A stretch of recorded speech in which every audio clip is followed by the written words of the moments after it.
I have been reviewing a lot of literature on competencies. I started with HR leaders' competencies, but I went on to look at leadership in general.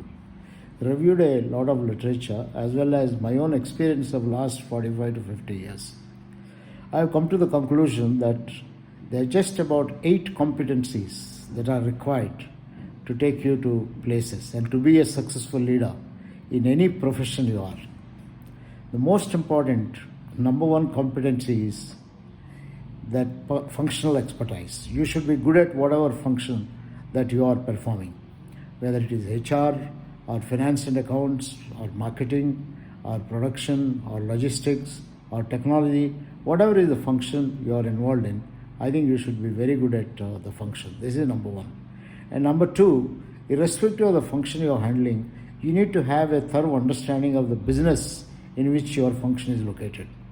So that's what we call as business knowledge. Also, different names are used, business acumen.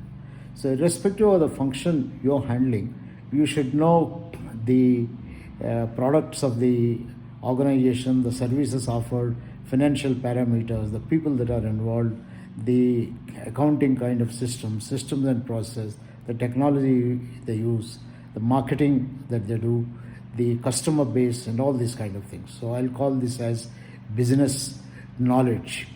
I don't need to say that if you have skills that are useful, but I think a good degree of knowledge gives you a different kind of perspective. A third competence that is very important is that you should be a very positive human being. You should have a positive view of all people who work in the organization and people in general. Comes out of this is a positive self-concept.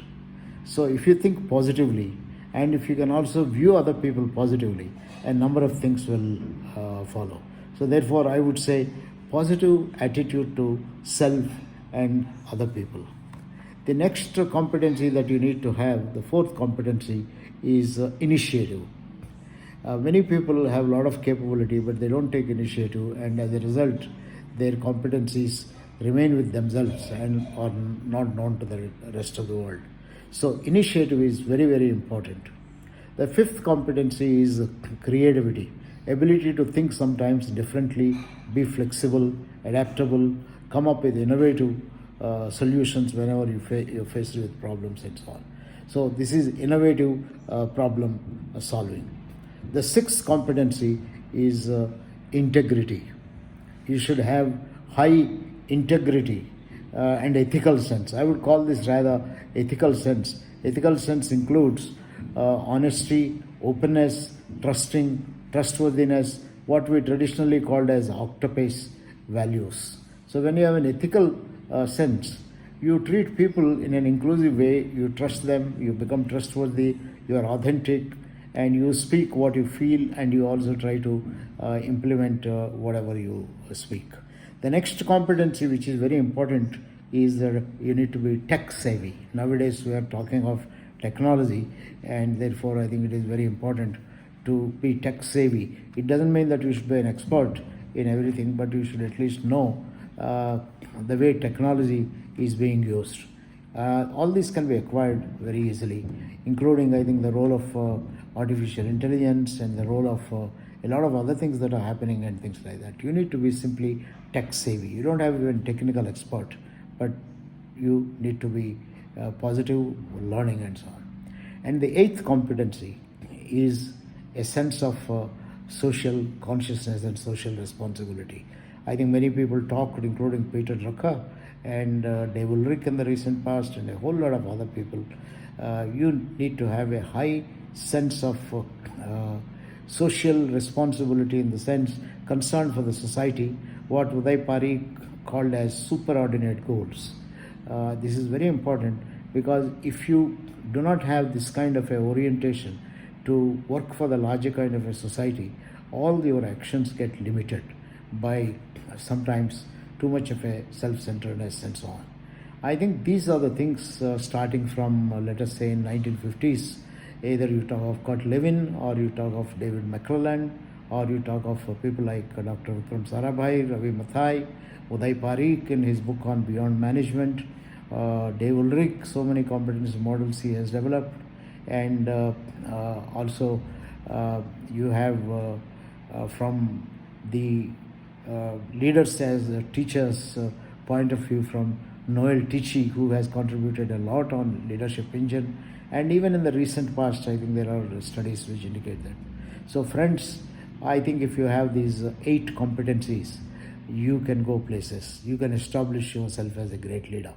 All these competencies can be developed. Most of the B schools try to teach you functional competencies and also business acumen.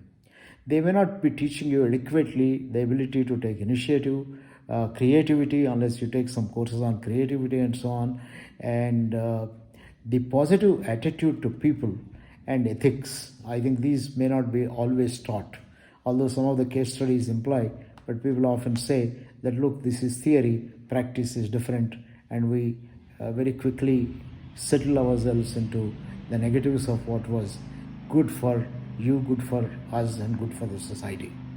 So, thank you very much for listening to this, and I hope you will try and ask yourself this particular question: that where am I in relation to these 8 competencies, and how am I going to build these? I think all the other competencies, like I think sometimes we talk of resilience, it comes if you are initiative taking and problem solving, or if you talk of teamwork, I think your positive attitude to people, cross-cultural sensitivity, all these things come with the third competency I have outlined here: positive attitude to yourself and to other people, respect for other human beings. It doesn't matter whether you are in HR or you are in any other function, these are most important things.